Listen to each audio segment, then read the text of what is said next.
Hello, everybody. How are you? How are you doing today, Christopher? Doing good. It's good to be back. Yeah, wow. This is the fourth episode that we're together here in Double Antidote. Episode 4. We're going to be talking about the third chapter of your book. Yeah. And, well, the last episode we got was amazing. It was a little longer. We get out of the time, but it was really necessary to go that long. Yes. Because, yeah, we've been talking about, it's because when you're talking, Christopher, I know I get out of the things that is prepared previously, but it's so many things that I want to know and I want to share with people because sometimes we learn a lot with experience. Absolutely.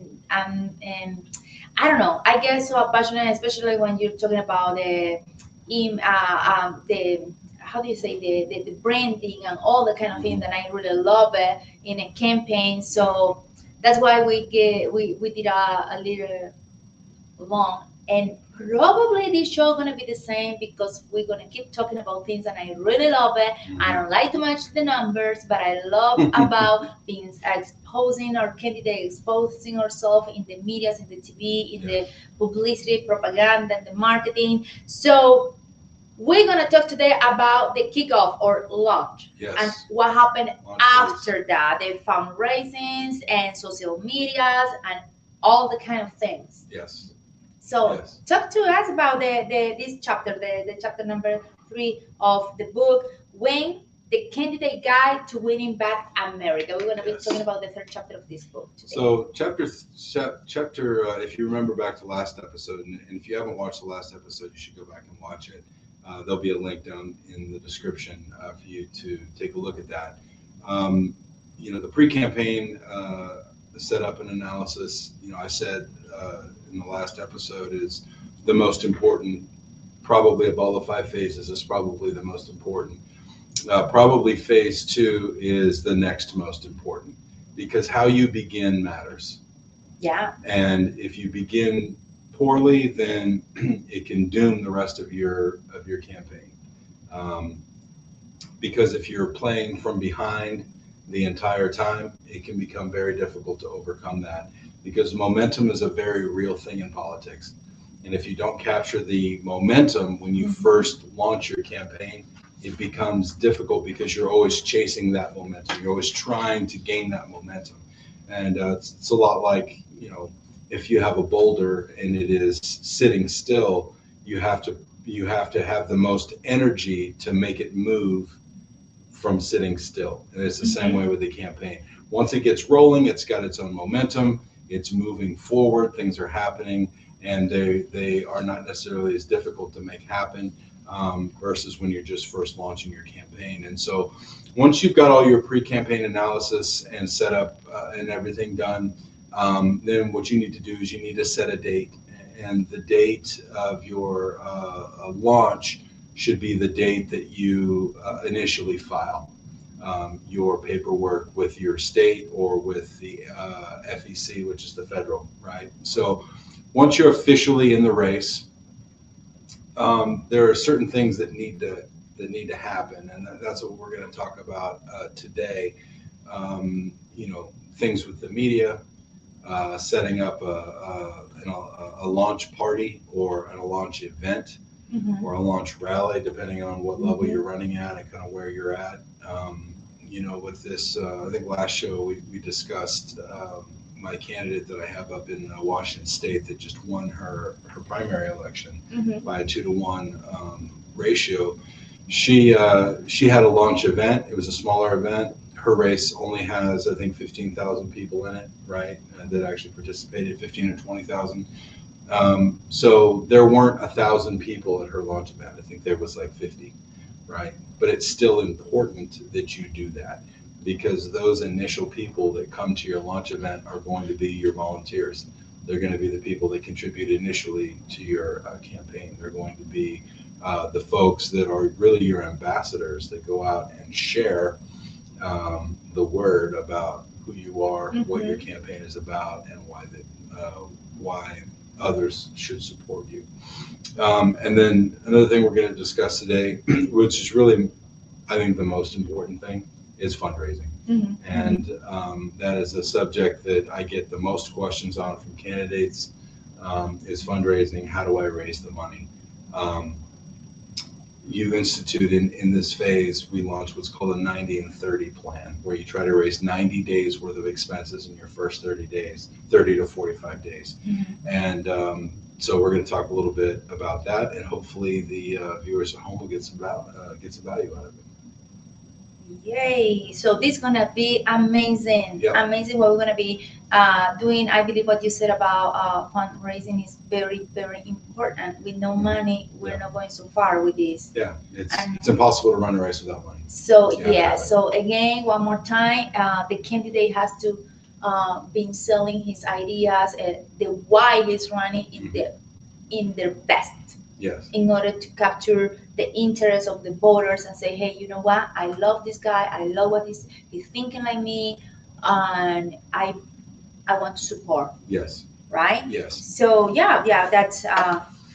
that's it's basic, right? We no money, don't even think about this. Same way with a small business. You can't start a small business without money. When you was running in Washington State campaign for a governor, I remember the candidate beginning with $100 Mm-hmm. from his pocket or something like that. Mm-hmm. $100. Yeah. Nobody, not even him was believing in himself, but he really wanted Yeah. because he knows he got the capacity or he got the potential to be doing the change he was looking for, and he made him and you, the team, made the people get involved in his campaign, Mm-hmm. but and get the passion for the campaign. I remember the rallies was amazing. Mm-hmm. Yeah, we raised $3.3 million, and all of it was from individual donors. There were no special interest money or anything like that. That was a unique circumstance, and not something that you could typically replicate. But it's not to say that it couldn't happen again, but Yes. it can. But it's very difficult. He did not start his campaign the right way. I was brought in a little bit later. I was brought in probably 3 months, 4 months. I was brought in to actually run the campaign 4 months after he started. But we did have time. Time was on our side. And we went to work, and we had a fantastic team of people. Okay. Same thing with Mr. Trump in 2016 Mm-hmm. in Oregon, in a blue state. Yeah. The primaries, you won Mm-hmm. over there. You was working the campaign, and we were down by 17 to Kasich and Cruz in the primary. But same thing, it can be a unique case. It can, but at the end of the day, it came down to work. Yeah. It came down to the people. We made in Oregon in 2016. We got brought in 6 weeks before the election, and we were told basically they'd given up on winning Oregon, and we were told just make some phone calls, knock some doors, and call it a day. And myself and the state director, who was a very good friend of mine, who went on to be an attorney for the government attorney, but he's a fantastic guy. We went to work. We opened 4 statewide offices in a matter of about a week, and we staffed them all. And then we ended up gaining volunteers, and that happened after the kickoff, the launching. What's that? For example, Mr. Trump say, "Hey, and now I decide to run for a candidate." Boom, that happened in Oregon. So you after the So in kickoff 2015, so in presidential elections, the primary, you have what's called a presidential preference primary, or a PPP primary. So each state has its own primary to determine who at the Republican National Convention, who is the nominee. And every state has a certain number of points, right? And or votes, or they're called delegates. And so you have to win a certain number of states in order to get to that number, right? And so the Trump's national team had kind of overlooked Oregon, and they misunderstood the election laws there. Oh. They didn't realize that Oregon votes by mail. And so they thought we had 6 weeks, but we didn't. We had 3 weeks before ballots went out. And so that's why once they hired us and brought us in, then they realized what they had done, that they had goofed up, that they had half the amount of time that they really did. But we understood, myself and the state director understood, that if we wanted any future in politics, that this was not a race we could lose. And then, so we went to work, and we made 132,000 phone calls in a matter of 6 weeks. And we knocked on thousands and thousands and thousands of doors. And we organized a rally for Mr. Trump, who came into Lane County, Oregon, in Eugene. And in a big rally, 5,000 inside, another 2,500 standing outside. And then, it was, like I said, we had offices, one in the center part of the state, one in Portland, one on the coast, and then one in Eugene, which was my office, the main office. And then, there was actually 5 total, but we opened 4 more. And then the other one was in Roseburg in the southern part of the state. And we staffed them all with volunteers, and we just worked hard. Work hard. Yeah. Work hard. And then in Washington State, in the governor campaign, Mr. Cole, rallies after the launch. So that's mean every rally was amazing. Everybody was like a kickoff. Every rally was like a, especially because we was in a special time. Like It's COVID. yeah, the thing that we don't want the things get down, because that word is very sensitive in the YouTube and in the channels, and we're gonna share this. Right. And the thing is like what's hope? Like everybody looks like in jail, and the little rally or the big rally or the place where that's the rally, it was the moment that you feel free. Right. You can scream. You don't need this. You don't need the man. You just being there having fun, see your kids playing with no restriction, like, oh, do not touch this, or wear your mask, something. And we do have, I remember I say we because I've been there in so many rallies. I believe from the 150 that probably you did in that 2 years, I've been in 48, I believe. So we do have the supplements so people can take care of themselves. In case they believe they need it, but nothing was forced, and it was amazing. That was amazing. So going back to the kickoff, how important is this to the entire campaign? Because sometimes it's when they said the first impression is a lasting impression. That's true. And so initially, the very first thing you need to do when you launch your campaign is to work the media. And by work the media, I mean you need to send out press releases. You need to, in your pre-campaign analysis and setup, you should have already made a media list, and you should have already made contacts with who the political reporters are throughout your state or your community or your county or wherever you're running, and determine what media outlets are going to be covering your race. Federal races, Senate races, U.S. Congress races, obviously presidential races. National media gets involved, especially if your race is notable. And then for state races, obviously regional and local media are involved.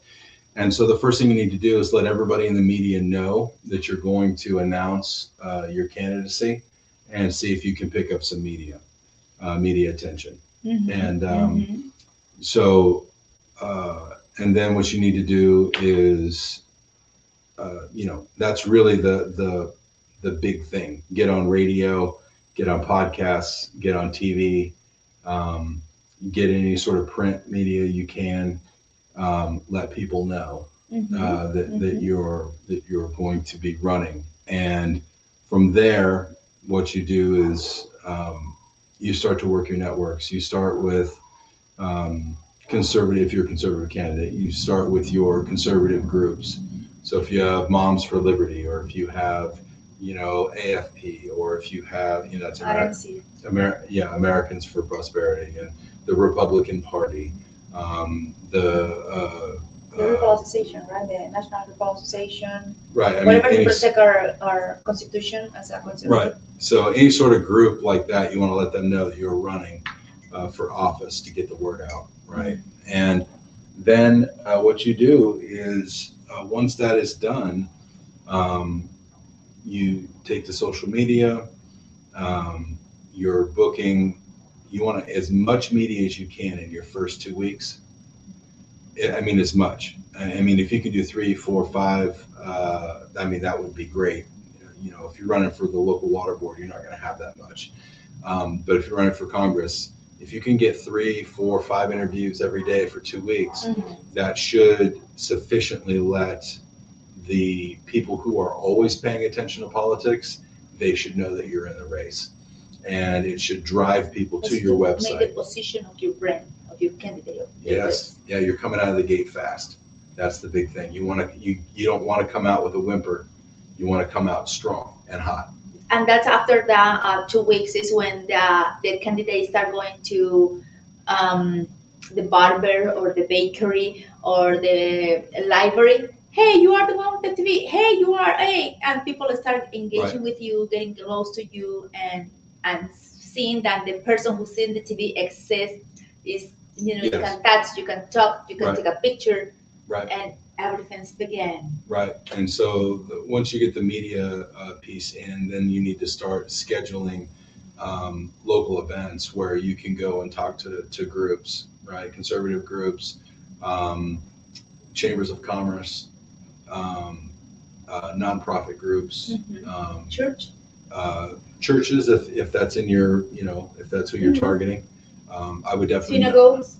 I would definitely not ignore those religious voters, because they are a huge voting bloc and they do vote, and they do ask questions. People say a lot like, hey, don't mix today I have a debate with somebody on the phone, don't mix the religion with the politics. But actually it's impossible. In the church, it's a big activity in politics, but no working with the politics is more than supporting the candidate who has the values, conservative values or moral values, or all the values that are this country made it, the foundation, that is a family, faith, and it's impossible, especially in America, to separate these things. It's impossible. Yeah, I mean, faith, family, and freedom are three, that slogan, faith, family, and freedom. I mean, it's really inseparable from the conservative movement.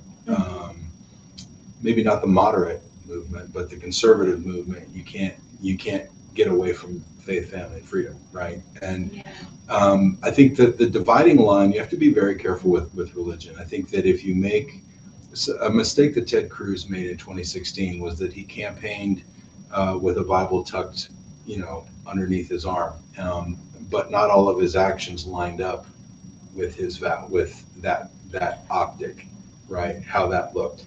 And so that opened him up for criticism, and Trump took every opportunity to criticize him.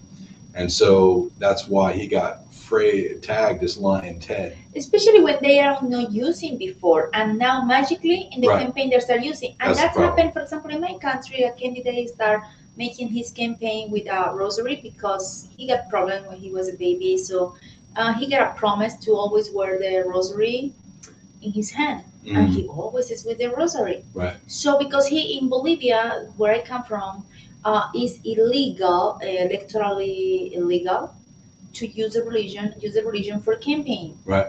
But the thing is, like, he grew up like that. Right. So he made a mistake. I believe it's a mistake. Stop being what he been forever. Leave the rosary on the side and start saying, okay, I don't have the rosary, so I'm gonna be in law. I'm gonna be under the rules. Right.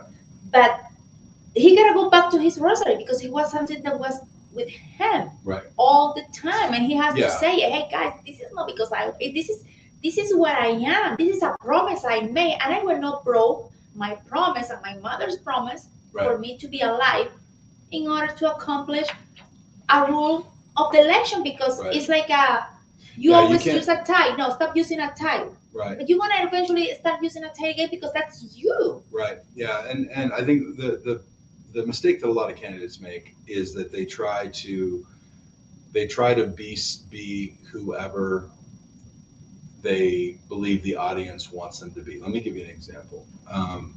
Donald Trump was widely criticized when he went to Liberty University, which is a Christian college in Virginia, and Jerry Falwell's old school, who was the founder of the Moral Majority in the 1980s, or one of the founders. And he went there and he spoke to this Christian university, and he spoke out of the Bible. And in his speech, he had references to certain scriptures in the New Testament, and he referenced 2 Corinthians, but he didn't say 2 Corinthians. He said 2 Corinthians, blah blah blah, whatever the verse reference was. 2 Corinthians, but it's not 2 Corinthians. You said it's 2 Corinthians. And so it was obvious to anyone who was a Christian that he did not that he had never even looked at 2 Corinthians prior to that speech. And so it became a joke, hey, 2 Corinthians walk into a bar, right? And it became a joke. He never made that mistake again, right? And I believe the person that wrote all that stuff up for him and didn't prep him properly got in trouble for that, as well they should have. Because you don't let your guy go out there and talk about 2 Corinthians when it's not 2 Corinthians. Or maybe he did it by himself. You know how Mr. Trump is. Well, then that was stupid, because it made him look bad. If you're not sure about it, yes, don't say you better it. ask. And so, when you come out of the gate, you got to be who you are, right? And if you're a religious person, then that's fine. But I have to warn you, people don't care about your religion. Yeah, it's true. They care about the price of gas, right? Exactly. They care about their power bills, $400. They care about those things. And again, this is what happened. They was in the 2016 and 2020, and probably again, they start talking about what about because Mr. Trump said this and did this and did this, and people say, I don't care. Right. I don't care if he ate or not 2 scoops of ice cream. I really don't care. You know what I do care